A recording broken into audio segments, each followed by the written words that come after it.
We had a daughter that had leukemia that passed away when she was 7. And so if you compare anything, you can't compare anything in life to that. Losing a house, this is stuff. But losing her was horrific.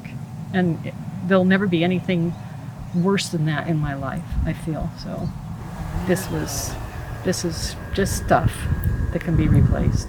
You know, I sat there the other night in the hotel room and I thought, you know, my husband's here, our dogs are here. This is all I need.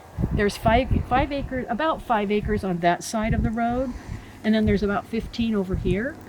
So Solano County says you can have, at the time, you could have a 1,400-foot granny flat and a house on 20 acres.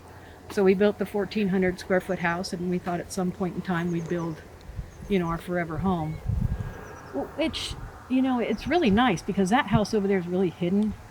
You know, you really don't even know it's there. And we traveled all over the country trying to find a perfect place to live. Well, this is it.